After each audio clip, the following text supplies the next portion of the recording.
Bonjour à tous et bienvenue sur la chaîne Objectif Dividende pour cette nouvelle vidéo. Comment un investisseur obtient-il des bons résultats sur le long terme? Eh bien, je dirais qu'il y a deux facteurs principaux à considérer: ce que vous achetez et quand vous l'achetez. Il s'agit donc d'investir dans des grandes compagnies à des moments opportuns. Et lorsque je pense à des grandes compagnies, mon esprit se tourne immédiatement vers des actions à dividendes de qualité, bien sûr.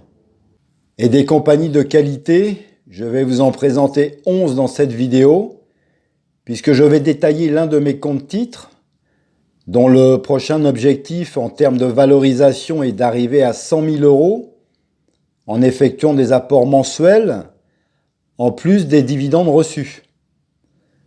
J'en profite pour vous rappeler qu'il est nécessaire de se fixer un objectif à long terme avec ce genre de portefeuille, et donc d'avoir une stratégie bien précise, et s'y tenir évidemment.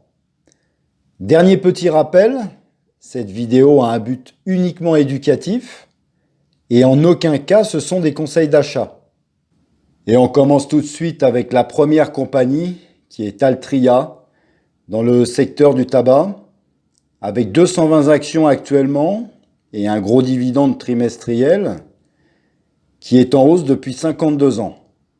En seconde position, avec 336 actions, la compagnie AT&T dans le secteur de la télécommunication et des médias. Le titre a chuté dernièrement suite à l'annonce du spin-off avec Warner Media et de la prochaine réduction du dividende, ce qui a un peu refroidi certains actionnaires.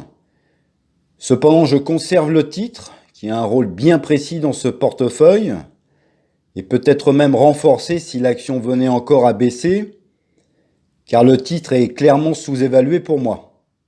La troisième action est la compagnie Bristol Myers, dans le secteur de la santé, avec 115 actions actuellement, et là aussi une action sous-évaluée au cours actuel, et que je souhaiterais renforcer lors de la prochaine baisse. On passe à la quatrième position avec British American Tobacco et son juteux dividende là aussi, avec 156 actions. L'action suivante est Cardinal Health, très bonne compagnie, dans le secteur des produits et des services de santé, avec une position actuelle de 157 actions. Là aussi une anomalie de marché, puisque le cours actuel est clairement sous-évalué. Ensuite, on arrive à Enterprise Product Partner, qui est une compagnie qui stocke et transporte le gaz et le pétrole. Elle distribue également un gros dividende et la position actuelle est de 250 actions. On reste dans le pétrole avec la compagnie ExxonMobil, dont le cours de l'action a bien monté dernièrement et la position est de 133 actions.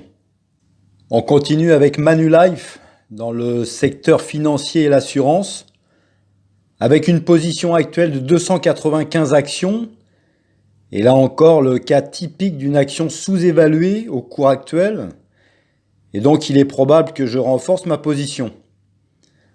On poursuit avec la compagnie Merck, dans le secteur de la santé, avec une position de 114 actions.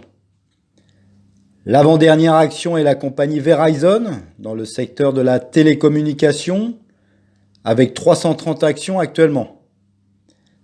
Et on termine avec Walgreens Boots Alliance, qui est spécialisé dans la distribution de produits pharmaceutiques, et qui est également un distributeur à dividendes, puisque la compagnie en verse depuis 45 ans sans interruption, et la position actuelle est de 125 actions. Voilà donc pour cette revue de l'un de mes comptes titres. J'espère que ce genre de contenu vous a intéressé. Si c'est le cas, vous savez ce qu'il vous reste à faire.